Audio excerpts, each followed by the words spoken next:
The live TV, सच सबसे आगे। नमस्कार, द लाइव टीवी आप देख रहे हैं। आपके साथ मैं हूं आदित्य कुमार। रामलला की प्राण प्रतिष्ठा हो चुकी है। 4 शंकराचार्यों ने पहले ही कह दिया था कि वो मंदिर की प्राण प्रतिष्ठा या मूर्ति की प्राण प्रतिष्ठा में नहीं जाएंगे, क्योंकि ये सही तरीके से नहीं हो रहा है। आधा अधूरा मंदिर है और उसमें प्राण प्रतिष्ठा की जा रही है। इससे दैवीय शक्तियां नहीं बल्कि विनाशकारी शक्तियों का आवाहन हो रहा है। हम उस कार्यक्रम से दूरी बनाते हैं और इसको भारतीय जनता पार्टी ने एक राजनीतिक कार्यक्रम बना दिया है। अब इसके बाद सवाल उठने लगा है कि कार्यक्रम तो हो गया और कार्यक्रम को जैसे संपन्न कराना चाहा जा रहा था वैसे ही कार्यक्रम संपन्न हुआ और उसके बाद अब अयोध्या में तीर्थयात्रियों की कह लीजिए या फिर श्रद्धालुओं की कह लीजिए भीड़ उमड़ रही है। प्रशासन भीड़ को काबू नहीं कर पा रहा, यानी इतनी ज्यादा भीड़ इस वक्त अयोध्या में हो रही है। तो सवाल दरअसल दूसरा है। सवाल यह है शंकराचार्य को लेकर। जिन शंकराचार्यों ने विरोध किया था उसको लेकर अब आगे क्या रणनीति तैयार की जाए, क्योंकि यह नुकसानदेह तो है ही है। तो अब ऐसा लग रहा है कि कुछ के बयान भी बदल रहे हैं, डर फैलाया जा रहा है या क्या हो रहा है। आप देवेंद्र पांडे को अच्छी तरह जानते हैं, उन्होंने भी कई सारी बातें राम मंदिर की प्राण प्रतिष्ठा को लेकर कही थी।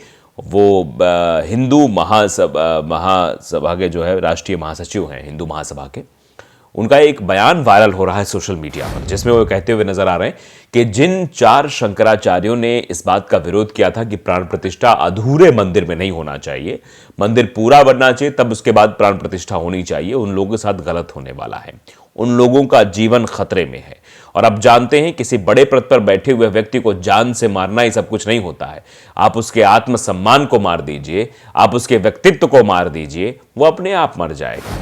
जिसकी समाज में लोगों के सामने प्रतिष्ठा है, जिसका एक अलग सम्मान है, उसके आप सम्मान के साथ खेल जाइए, उसको आप बदनाम कर दीजिए, अपने आप वो व्यक्ति मर जाएगा। तो अब ये सब करने की कोशिश हो रही है। ऐसा मैं नहीं बल्कि देवेंद्र पांडे हिंदू महासभा के राष्ट्रीय महासचिव कह रहे हैं।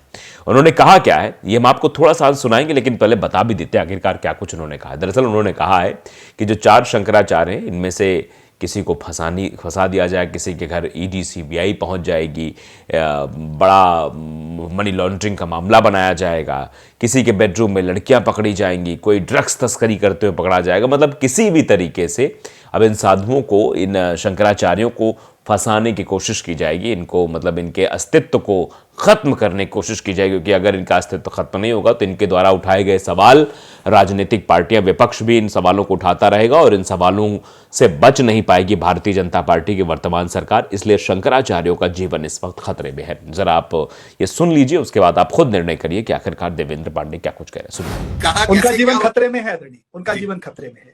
जितने शंकराचार्यों ने मोदी का विरोध किया है, किसी का भी कभी एक्सीडेंट हो सकता है, कभी किसी के यहाँ लड़की पाई जा सकती है उसके बेडरूम में। तो आपने सुन लिया, आपने सुनकर समझ भी लिया हुआ आखिरकार देवेंद्र पांडे किस तरीके से कह रहे हैं कि शंकराचार्य जो है उनका जीवन खतरे में है। तो उनके जीवन को खतरे से बाहर कौन निकालेगा, ये अपने आप में बड़ा सवाल है। और अब आगे क्या कुछ होने वाला है, कुछ खबरें भी हमारे सामने हैं जिनको मैं आपको दिखाना भी चाहूंगा कि अब बयान में परिवर्तन भी हो रहा है। आप देखिए ऐसी भी खबरें निकाली जा रही हैं जिन खबरों के आधार पर यह बताया जा रहा है कि प्राण प्रतिष्ठा को लेकर जो विरोध था अब वो खत्म हो रहा है। और क्यों नहीं खत्म हो रहा है? अगर नहीं खत्म होगा तो ये सब चीजें भी हो सकती हैं जैसा कि देवेंद्र कह रहे थे। देखिए कि पहले किया प्राण प्रतिष्ठा का विरोध, अब शंकराचार्य अविमुक्तेश्वरानंद बोले हम मोदी विरोधी नहीं उनके प्रशंसक। ये देखिए सीधे तौर पर यह खबर आ गई है, यानी मोदी के समर्थक बनने की बात कही जा रही कि मोदी के हम प्रशंसक हैं, उनका विरोधी नहीं है। अब देखिए क्या कुछ कहा गया है। सोमवार 22 जनवरी को अयोध्या में रामलला प्राण प्रतिष्ठा कार्यक्रम होने जा रहा है।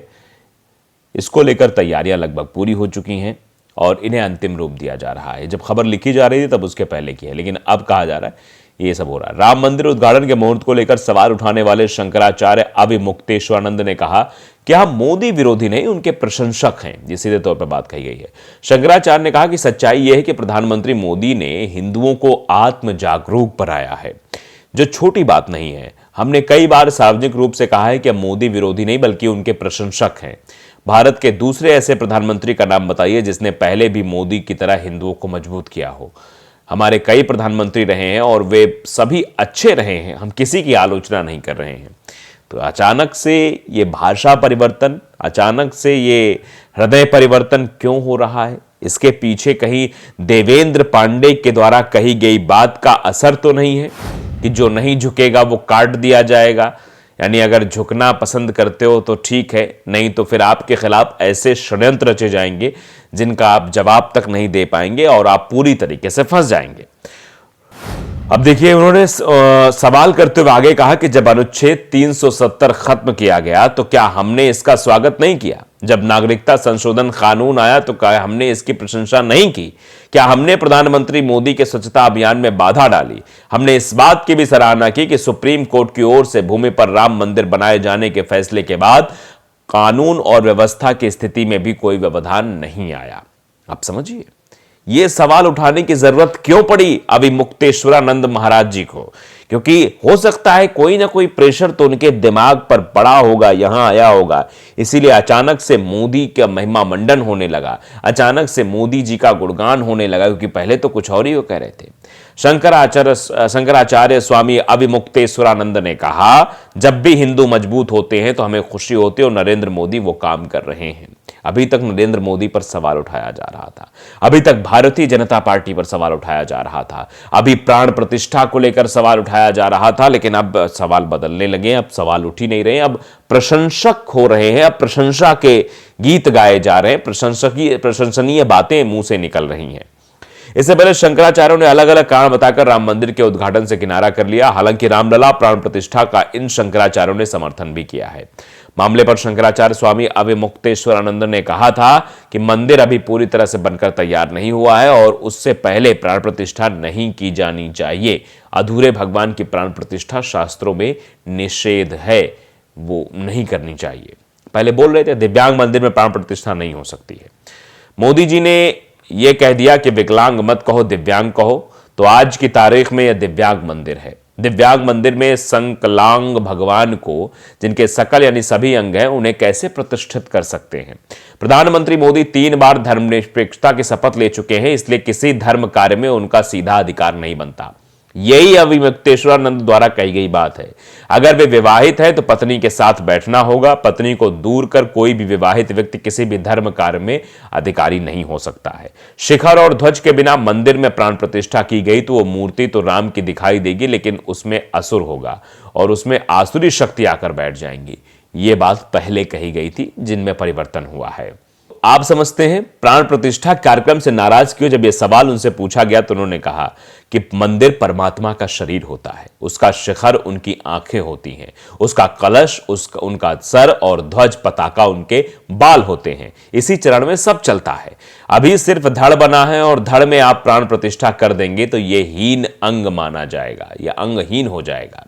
मोदी जी ने यह कह दिया कि विकलांग मत कहो, दिव्यांग कहो, तो आज की तारीख में दिव्यांग मंदिर है।